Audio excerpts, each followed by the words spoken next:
তো দালাল ধরলে লাইসেন্স হয়, দালাল না ধরলে লাইসেন্স হয় না। দালাল ধরলে কোনো কাজ নয়, পুরো দালাল পড়ে গেছে। আসসালামু আলাইকুম। মানুষ জীবনে কত কিছু না সহ্য করে, মানুষের জীবনে কত না গল্প থাকে, তেমন একটি গল্প নিয়ে আমরা চলে এসেছি এই একজন পথ আঙ্কেলের কাছে। এই আঙ্কেলকে তার জীবনে কি কি ফেস করছে, কি অবস্থায় আছে, সেটা আমাদের সাথে শেয়ার করবে। আসসালামু আলাইকুম। আমি বহুত দুঃখ নিয়ে, বহুত বেদনা নিয়ে আজকে এই পাশে আপনাদের পাশে দাঁড়াইছি। হঠাৎ করে আমি পথে দিয়ে যাচ্ছি, আপনারা নিউজ করতেছেন, আমার কিছু মনের দুঃখ কথা আছে বলার জন্য আমি ছুটে আসলাম। আমি আজকে বিদেশ থেকে আসছিলাম, 2 বছর হয়ে গেছে। বিদেশ যাওয়ার সময় আমি অনেক 2017 সালে আমি 20-এর মেয়াদ আছে মাত্র 2 দিন। ওই সময় আমি বিদেশ যাওয়ার জন্য শুধু দালালে বা ফুটে এয়ারপোর্টে আমাকে মেন পাবার নাই, মন পাবার নাই বলে বলে আমাকে 6 মাস করেছে। 6 মাস পরে আমার 20-এর মেয়াদ আছে 2 দিন। 2 দিন আমি 26 তারিখ 28 তারিখে আমার 20-এর মেয়াদ শেষ। মেম পাবার জন্য আমাকে 50,000 টাকা চাপ দিছে এয়ারপোর্টে। কারণ 50,000 টাকা দিচ্ছি না, আগের আগে আমি টিকিট কাটে ফেলছি, টিকিট টাকা দিচ্ছি। শুধু মন পাওয়ার জন্য আমাকে আটকে লাগছে 50,000 টাকা 2017 সালে। 50,000 টাকা দিতে বলছে। 50,000 টাকা, 50,000 টাকা দিয়েছে।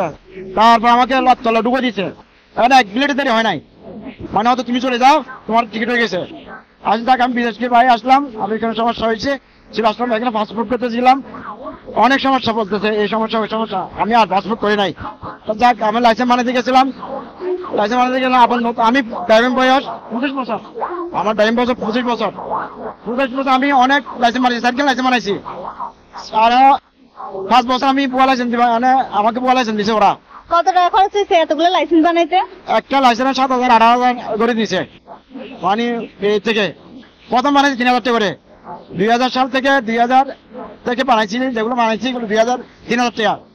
2080 10,000 টাকা কম করে না, 8,000 টাকা কম করে না। তো 14 আমি 14তে না 17 আমি বিদেশ চলে গেছি। বিদেশ থেকে আসি আমার মেয়াদ চলে গেছে। আমি লাইসেন্স বানাতে গেছি, আমার পুরো 12 টাকা লাগছে আমার জীবন। তারপরে লাইসেন্স আবার নতুন করেছে, যে গাড়িগুলা দিছে ওগুলো পুরো স্ক্র্যাপ, ক্লাস দিল গাড়ি হাঁটে না, ক্লাস হাঁটে না, এটা গাড়ি মানে এমন স্ক্র্যাপ গাড়ি। আমি বিদেশে আমি গাড়ি ইন্টারভিউ দিয়েছি সৌদি আরব, সব না গাড়ি নতুন, সব গাড়ি নতুন। কত সুন্দর সিস্টেম, মানে কে কথা বলে গাড়িতে বলে উঠলাম 50 টাকা দিতে হবে এখানে, আর ওখানে অনেক টাকা তো নাই, ওই 200 টাকা দিচ্ছি, ওই 200 টাকা আমার লাইসেন্স চলে আসছে। মানে বাংলাদেশের যে গাড়িগুলোর জন্য লাইসেন্সের জন্য আপনি দিচ্ছি, ওইগুলা মানে গাড়ি হাঁটে না, সব 2 নম্বর গাড়ি। ফিজে দিলে হাঁটে না, পুরো ভাঙ্গা চোরা গোড়া স্ক্রাপ, সবাই কষ্ট পায়। তো দালাল ধরলে লাইসেন্স হয়, দালাল না ধরলে লাইসেন্স হয় না। মানে দালাল কোনো কাজই হয় না, দালাল ধরলে কোনো কাজ নয়, পুরো দালাল পড়ে গেছে জিআরটিসিতে।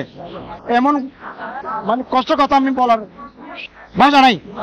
আমরা কোন দেশে বসবাস করে যাই না। আমি আজ 19 মাস লাইসেন্স আমি আজ পাই নাই, 19 মাস হয়েছে।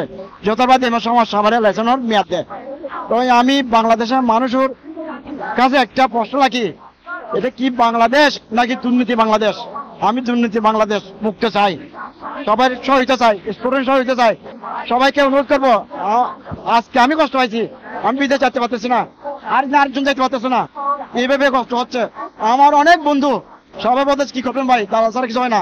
আমার 19 মাস হয়েছে, কে 12 মাস, কে 13 মাস, কে 14 মাস, কে 2 বছর, কে 2.5 বছর, এবার লাইসেন্সের মেয়াদ চলে যাচ্ছে।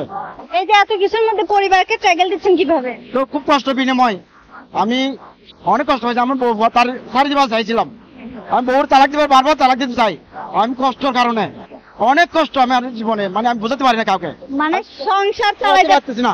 এই জন্য কেউ লাইসেন্স ছাড়া গাড়ির ট্রাভেল নেয় না, ড্রাইভার ছাড়া কেউ লাইসেন্স নেয় না, মানে চাকরি দেয় না। এইটা অবশ্যই এটা ড্রাইভার জন্য বেশি জরুরি। আমি সব ড্রাইভারকে বলবো আপনারা সাংবাদিকের মাঝখানে এইগুলো তুলে ধরার জন্য। দেশে অনেক সমস্যা হচ্ছে লাইসেন্স আর পাসপোর্ট, দালাল ছাড়া কথা হয় না।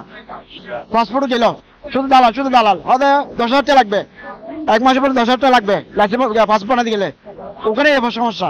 তো আপনাদের মাধ্যম দিয়ে আমি এটা সবাইকে জানাতে চাচ্ছি, সবাই একত্র হও, সবাই একত্র হতে হবে, দেশ মুক্ত হতে হবে। আমি সবাইকে সালাম দিয়ে রাখলাম। আসসালামু আলাইকুম।